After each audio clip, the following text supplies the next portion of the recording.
So hello everyone, welcome to Manever Education. Jai Hind. My name is Yash Kumar Sampat and today we will discuss the weekly current affairs, the world this week, second week of Feb 2022. Okay, so before we going to start, I want to discuss that if you are preparing for the IPMAT, NPAT, SET General, CRIST, CUCT, JIPMAT and many more, and if you are targeting the IIM and top MBA colleges in India, so don't worry, batches launched by the Manever Education where you can get the live classroom coaching, books, shortcut tricks for your examination and many more doubt solving sessions where you can solve your doubts with the help of the faculty members, and you can also get the recorded videos for your future, and you can also get the topic wise test, mock test, and you can also get the WhatsApp group where you can solve your queries and doubts with the help of the faculty members in this kind of the groups. You can also get the 10,000 plus questions test for your practice run, and you can also get the mentorship program with the help of the examination mentor. If you are looking for the classroom coaching at the Mumbai, so we have 3 centers at Dadar, Borivali and Vasai. You can visit our center also. So what are you waiting for, guys? Book your seat now and call on 8828581454. You can also visit our website which is called manevereducation.com/BBA entrance.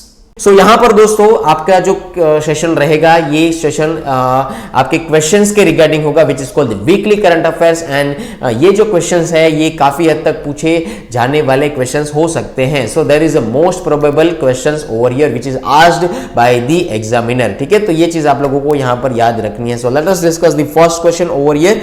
CPEC is an economic corridor connecting Xinjiang region of China and Gwadar port of which of the following countries? So there are the 4 options over here: Iran, Pakistan, Afghanistan and Kazakhstan. ठीक है, अगर आप लोगों को दोस्तों CPEC का full form पता होगा तो ही आप ये क्वेश्चन को सॉल्व कर सकते हैं. ठीक है, so China Pakistan economic corridor. So जी हाँ, correct answer is the Pakistan. ठीक है, so let us discuss the CPEC.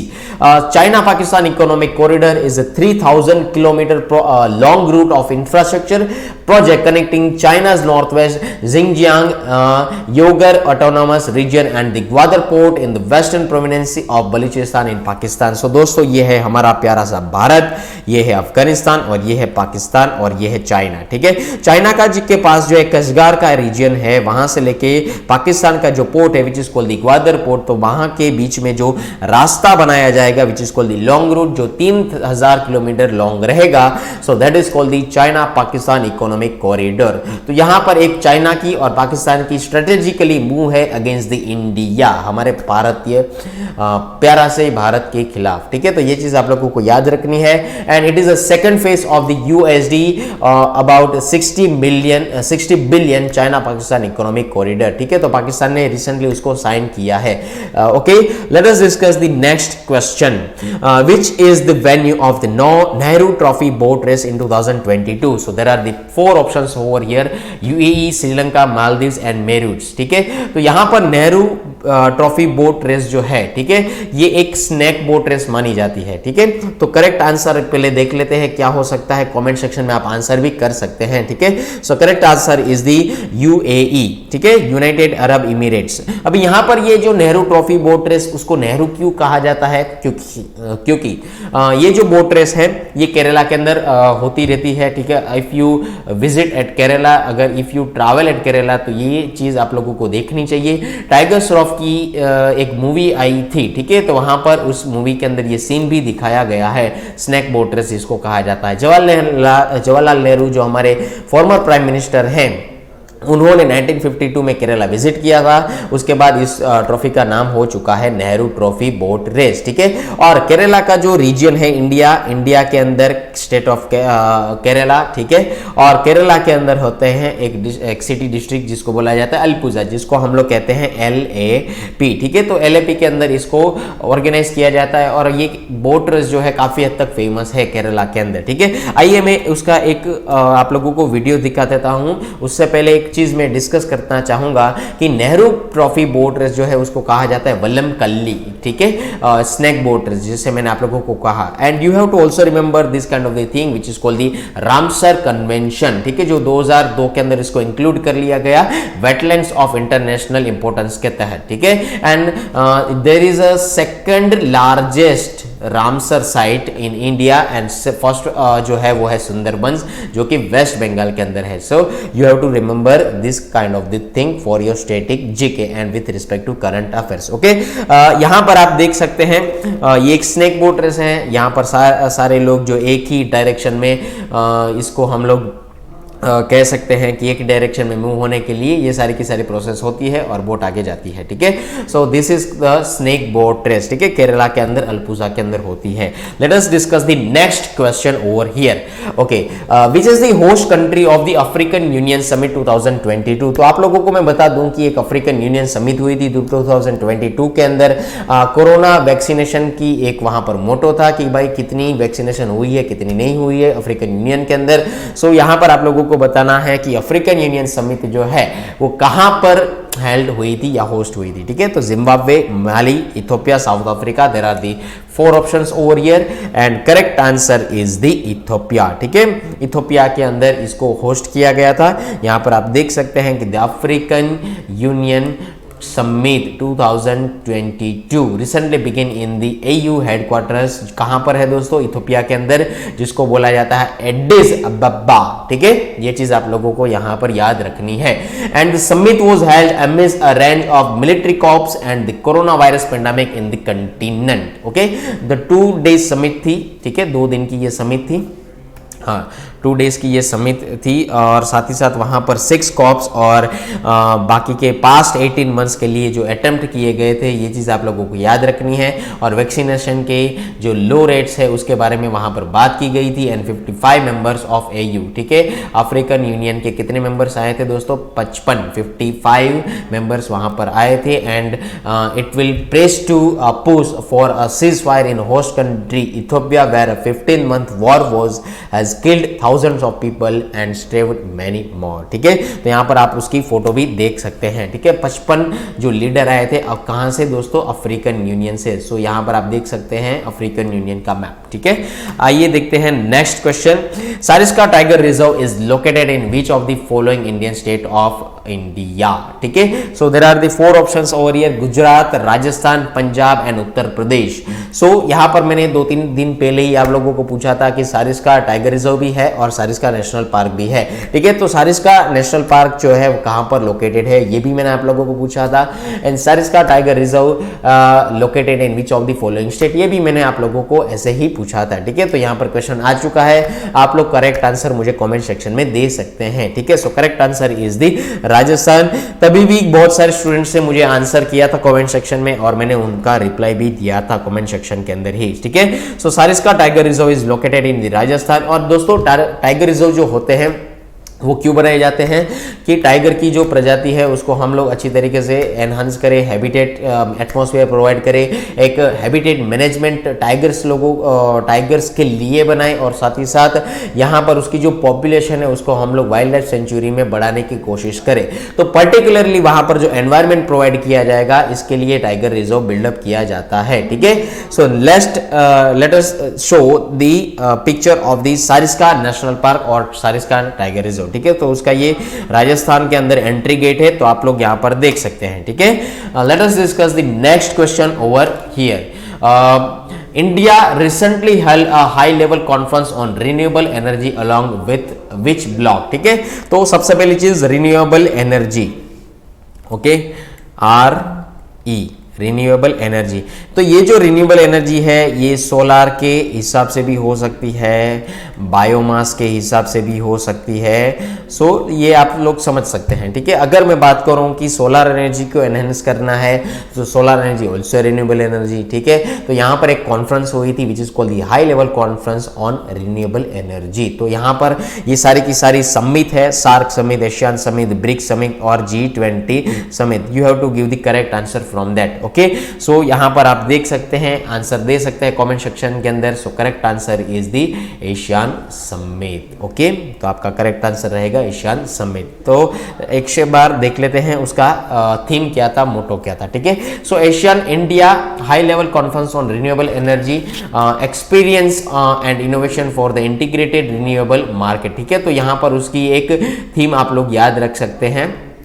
और साथ ही साथ आप लोगों को यह भी याद रखना है कि the ministry of new and the renewable energy which is called the MNRE and the ministry of external affairs and ASEAN centre which is called the ACE Indonesia are jointly hosting ASEAN India high level conference on the renewable energy. और यहाँ पर आप लोगों को ये याद रखना है TERI, ठीक है, टेरी। तो ये जो टेरी है उसका भी आप लोगों को स्टैटिक जीके के हिसाब से क्वेश्चंस पूछे जा सकते हैं, which is called the energy and resource institute. और उसकी थीम याद रखे, experience and innovations for integrated renewable markets. Okay, let us discuss the next info which is regarding the ASEAN. तो व्हाट इज द एशियन? ठीक है, it stands for the Association of South East Asian Nations, is a regional organisation which was established to promote political and social stability amid rising tensions among the Asian Pacific post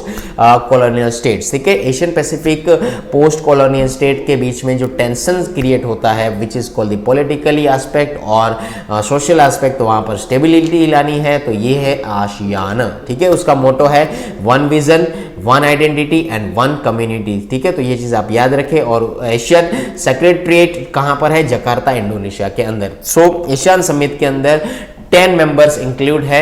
So there are the 10 members including in the ASEAN which is called the Brunei, Cambodia, Indonesia, Laos, Malaysia, Myanmar, the Philippines, Singapore, Thailand and Vietnam। ठीक है, let us show the map over here।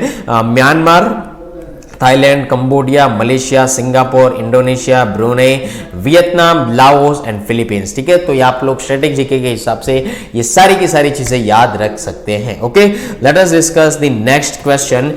Which high court has constituted a 3 जज bench to hear petitions. ठीक है, questioning a ban on the use of hijabs in the colleges. ठीक है, तो आप लोगों को पता होना चाहिए कि इंडिया के अंदर अभी एक कंट्रोवर्सी ट्रेंड हो रही है विच इज कॉल्ड द हिजाब केस। ठीक है, तो उसको बैन किया गया है इसकी वजह से। कॉलेजेस के अंदर पहले स्कूल के अंदर हुआ, बाद में कॉलेजेस के अंदर हुआ।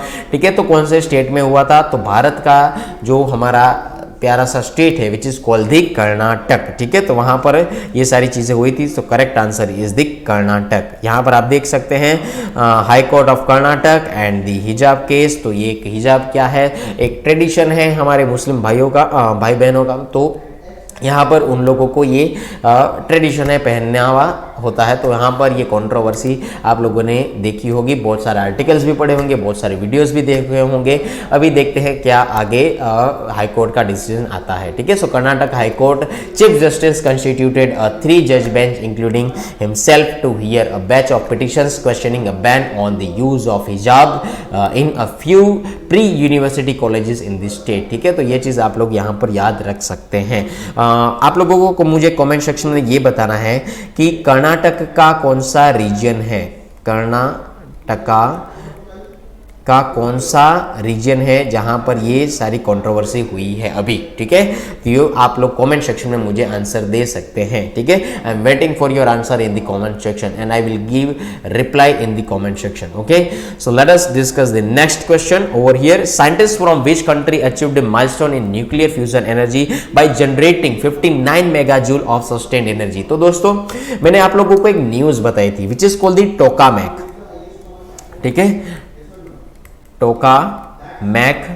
तो टोकामेक क्या था? टोकामेक रिएक्टर था। ठीक है, तो ये कौन से साइंटिस्ट ने कहा है कि we achieved milestone in the nuclear fusion energy. ठीक है, which is called the 59 megajoule of sustained energy. तो यूएसए ने कहा, चाइना ने कहा, इंडिया ने कहा या यूके ने कहा? सो correct answer is the United kingdom. ठीक है, अभी देख लेते हैं न्यूक्लियर फ्यूजन प्रोसेस क्या है। सबसे पहली चीज, अभी दोस्तों 2 तरीके की प्रोसेस मैंने आप लोगों को पहले भी समझाई थी। एक तो फिजन होती है, दूसरी होती है फ्यूजन। जो फ्यूजन होती है वो सन के अंदर होती है, न्यूक्लियर फ्यूजन प्रोसेस होती है। where we can generate the electricity or where we can generate the power generation over here with the help of the nuclear fission process. ठीक है, तो पहले फ्यूजन समझ लेते हैं कि there are the two isotope of the hydrogen which is called the deuterium and second one is the tritium and which is a light nucleus over here. ये दोनों जो न्यूक्लियस है आगे जाकर ज्वाइन होने की कोशिश करते हैं और हम उसको ज्वाइन करते हैं, ठीक है, सन के अंदर ज्वाइन होते हैं और वहां पर दो से तीन तरीके की हमें प्रोडक्ट मिलती है, ठीक है। तो जब भी ये ज्वाइन होते हैं तो हमें एक हैवी न्यूक्लियस मिलता है which is called the helium. After that we can also get the neutron and after that we can also get the some kind of the energy, ठीक है। तो ये एनर्जी है, उसी की वजह से सन जो है इतना हीट प्रोड्यूस कर पाता है और इतना लाइट प्रोड्यूस कर पाता है। So that is called the fusion process and it is called the natural process. And if we talk about the nuclear fusion process, so where we can in the nuclear fission process where we can get the nuclear waste also, ठीक है, in the fission process। तो fission process क्या है, वहां पर हमें जो particles है उसको बाद में सेपरेट करना है। यहाँ पर हम लोग ज्वाइन करते हैं, वहां पर हम सेपरेट करते हैं, ठीक है। तो ये चीज आप लोगों को याद रखनी है। तो scientist in the United Kingdom have achieved a new milestone in the producing nuclear fusion energy of imitating the way energy is produce in the sun, ठीक है। तो यहाँ पर मैं आपको बता दूं कि 1 kilogram of the nuclear fusion 1 kg of the nuclear fusion fuel, ठीक है, उसको अगर हम लोग प्रोसेस करते हैं तो we can get the energy about the 10 million times, okay, from the coal, ठीक है, from the coal and also the oil, ठीक है। अगर मैं कोल 10 मिलियन कोल ज़्यादा एनर्जी मिलेगी अगर मैं 1 किलोग्राम कोल अगर 1 किलोग्राम में ऑयल को अगर बर्न करता हूँ तो वहाँ से मुझे कितनी 10 मिलियन टाइम्स जो एनर्जी मिलती है, 10 मिलियन टाइम्स ज़्यादा एनर्जी मिलेगी। यहाँ पर 1 किलोग्राम अगर मैंने न्यूक्लियर फ्यूजन फ्यूल को अगर प्रोसेस किया तो ये चीज़ आप लोगों को याद रखनी है, यहाँ पर मैंने लिख रखा है, ठीक है। तो ये चीज़ आप लोग यहाँ पर समझ सकते हैं। और 59 मेगा जूल्स हमें यूके के साइंटिस्ट ने कहा है कि we can get the sustained energy from this kind of the experiment, okay. Let us discuss the next question. Annual status of education report which is called the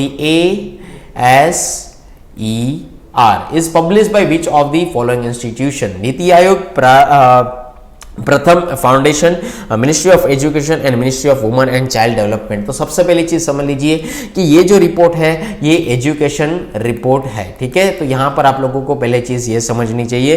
तो पहले समझ लेते हैं कि उसका करेक्ट आंसर क्या है। करेक्ट आंसर इज द प्रथम फाउंडेशन, ठीक है। अब यहाँ पर देखिए उसके it is called the facilitated by the Pratham, and Pratham Foundation annually conducts an extensive survey in schools to analyze the learning outcomes of students. Recently it released the annual status of education report which is called the ASER, and जो waste Bengal में हुआ था, ठीक है। तो अगर आप Google के अंदर ASER सर्च करेंगे तो आपको बहुत सारे से टीचर्स मिलेंगे जो बच्चों को रूरल एरिया में पढ़ाते हैं, ठीक है।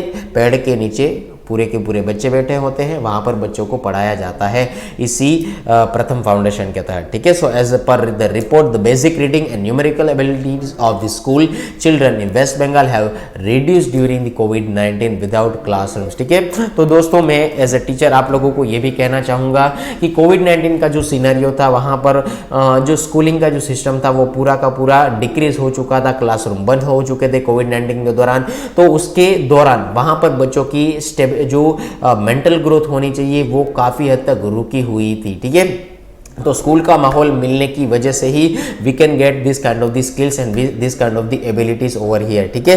तो ये चीज़ भी है कि ये कोविड-19 जो पेंडेमिक चल रहा था और जो सिनारियो चल रहा था वहाँ पर स्कूल बंद होने की वजह से, कॉलेजेस बंद होने की वजह से जो मेंटल ग्रोथ होनी चाहिए और as well as physical growth, जो हम लोग स्कूल के अंदर स्पोर्ट्स खेलते हैं, ठीक है।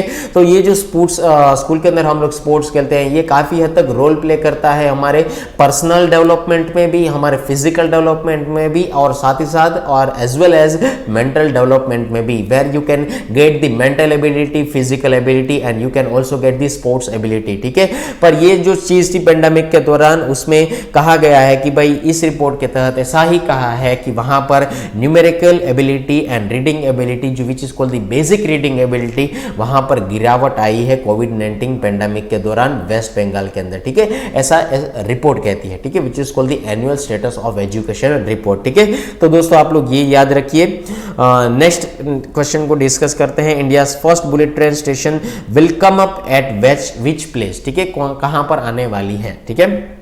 पुणे, अहमदाबाद, मुंबई और सूरत, कहां पर आएगी? आप कमेंट सेक्शन में मुझे डाल सकते हैं क्वेश्चन का आंसर, ठीक है। सो correct answer is the Surat. The Mumbai Ahmedabad bullet train project will be India's first bullet train route, while Surat city will get India's first bullet train station, ठीक है। तो बुलेट ट्रेन कहां से कहां तक की है? मुंबई से अहमदाबाद की है दोस्तों, पर बीच में जो स्टेशन आते हैं वहां पर जो सूरत है वो पहला सिटी है जहां पर बुलेट ट्रेन का स्टेशन लगाया जाएगा, ठीक है। और वहां पर उस प्रोजेक्ट की जो कॉस्ट आएगी वो करीब आएगी ₹1 lakh crore, of which ₹88,000 crore will be funded by the Japan international cooperation agency, ठीक है, जिका। आप लोगों को ये चीज याद रखनी है, ठीक है, जापान इंटरनेशनल कॉर्पोरेशन एजेंसी, ठीक है, जिका जिसको बोला जाता है। Let us discuss the next question. World Unani day is observed on 11th February every year to mark the birth anniversary of हुम, ठीक है। हकीम अजमल खान, हकीम सैयद जिलुर रहमान, हकीम शमसुल अफराक एंड हकीम अनीस अहमद अंसारी, ठीक है। यहाँ पर आपको 4 ऑप्शंस दिए गए हैं। Please right it down the correct answer in the comment section और आप गेस कर सकते हैं। सो कौन सा आंसर हो सकता है दोस्तों? Correct answer is the Hakim Ajmal Khan, okay. So यहाँ पर आप देख सकते हैं 11 फरवरी को हकीम अजमल खान जी के नाम से ये दिन ऑब्जर्व किया जाता है, which is called the world Unani day, ठीक है। यहाँ पर आप लोगों को ये सारी चीजें याद रखनी है, और ये एक एमिनेंट इंडियन यूनानी फिजिशियन थे, ठीक है। ये चीज आप लोग यहाँ पर याद रख सकते हैं। Next question, who has been appointed as a chief justice of Madras high court recently?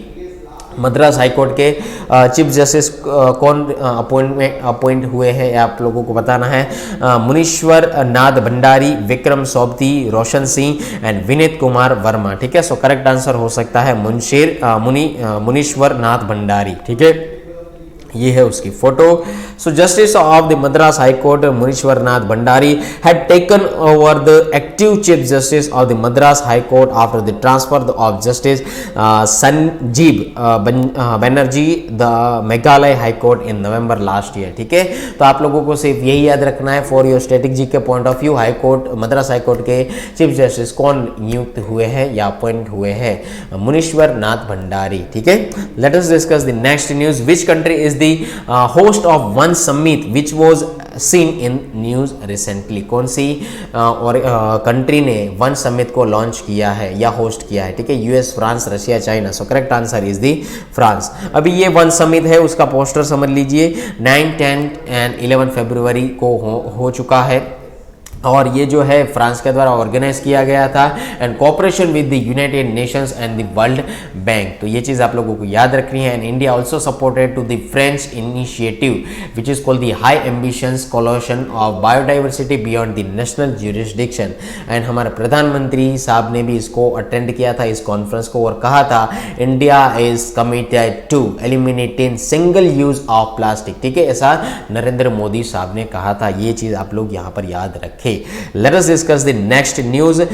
MUSC and Helioswarm, which were seen in the news recently, are associated with which space agency? ठीक है। तो ये जो 2 प्रोग्राम है which is also called the space mission, ठीक है, ये कौन सी एजेंसी के द्वारा फॉर्म किए गए हैं या तो कौन सी एजेंसी के द्वारा एसोसिएट होंगे? ठीक है, इसरो, जाक्सका, नासा और ESA, ठीक है। सो correct answer is the NASA, ठीक है। सो NASA has announced 2 new science missions which is called the multi-solute solar explorer and the HelioSwarm, ठीक है। तो यहाँ पर आप लोग याद रखें।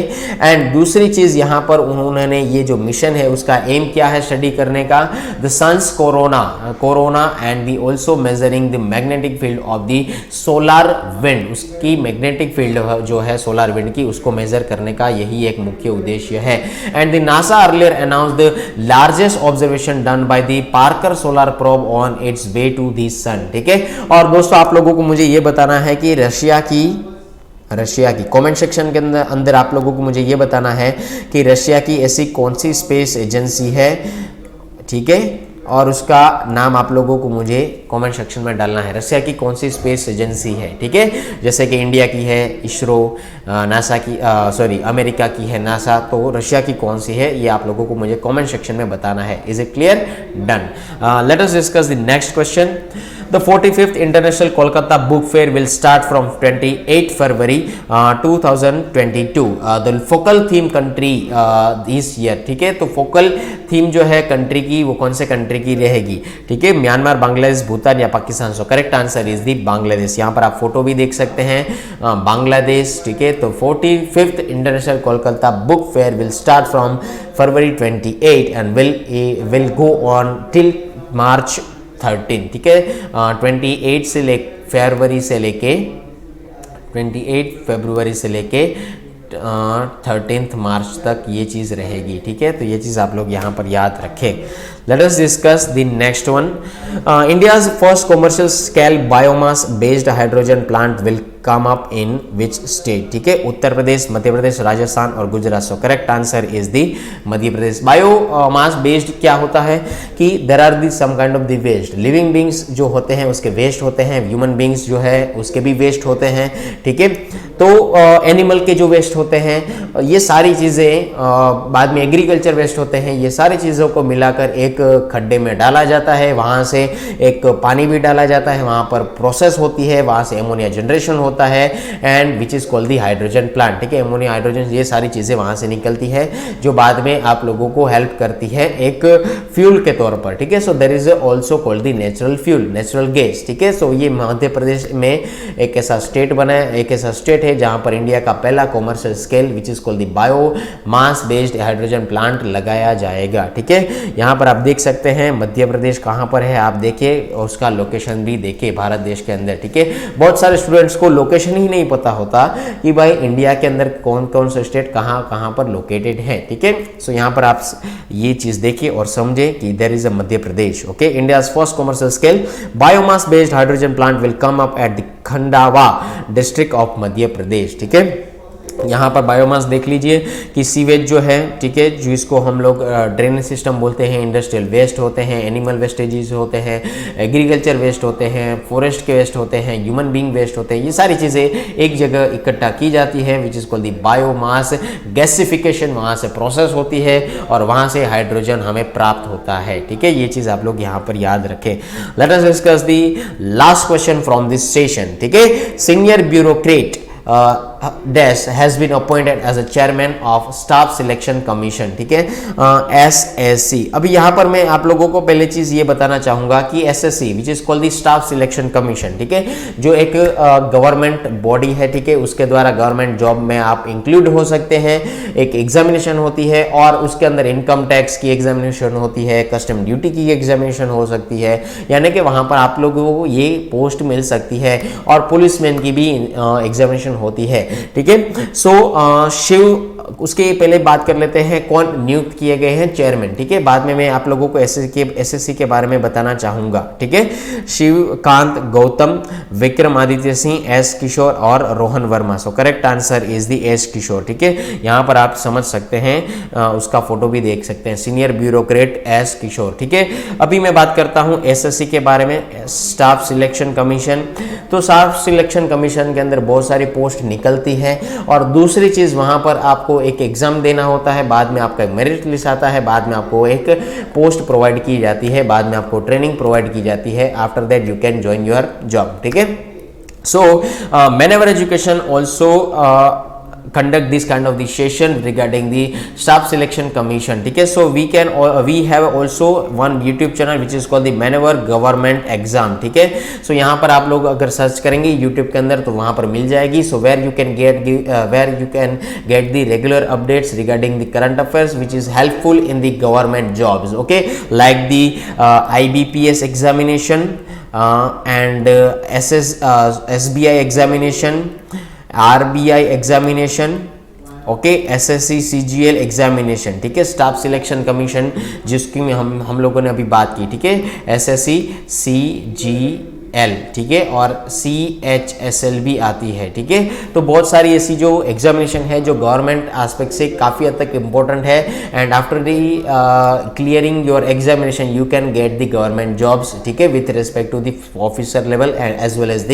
Clerk level. ठीक है, सो यहाँ पर आप लोग फॉलो करें मैनेवर गवर्नमेंट एग्जाम को, और वहाँ पर रेगुलर अपडेट्स आती है करंट अफेयर्स की, और उसको आप देखें. So it will helpful you in your examination. ठीक है, so that's it. And before completion, I want to discuss that if you are preparing for the IPMAT, NPAT, SET General, CRIST, CUCT, JIPMAT and many more, and if you are targeting the IIM and top MBA colleges in India, so don't worry, batches launched by the Maneuver Education where you can get the live classroom coaching, books, shortcut tricks for your examination and many more doubt solving sessions where you can solve your doubts with the help of the faculty members. And you can also get the recorded videos for your future, and you can also get the topic wise test, mock test, and you can also get the WhatsApp group where you can solve your queries and doubts with the help of the faculty members in this kind of the groups.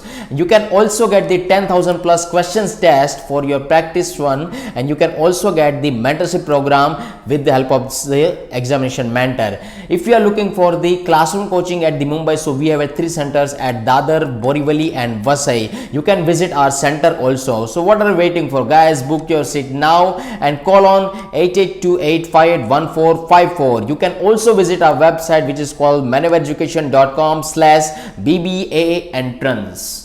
If you are preparing for the low entrance, B.Ed entrance, so you are where you can fill the form very easily, and link is also available in the description. And if you are the new family member of the Maneuver Education, so please subscribe our channel in the YouTube. And we have also social media platform where you can get the regular updates. And we have also 3 centers over here in the Mumbai, Borivali, Vasai and the Dadar. So you can visit our center also, and you can visit our website also. So please prepare your current affairs with respect to static GK as per your examination level. ठीक है, so if you like this session, so please like the session and share the session and subscribe the channel if you like this session and appreciate this session. ठीक है, so please share this session with your friends, family members and colleagues where all the members are preparing for the examination. ठीक है, जो examination prepare करता है उसको आप share भी कर सकते हैं अपने फ्रेंड सर्कल के साथ. ठीक है, सो आज के लिए दोस्तों इतना ही. नेक्स्ट सेशन में मिलेंगे, तब तक के लिए अच्छी तरीके से पढ़ाई कीजिएगा. थैंक यू, जय हिंद, बाय बाय.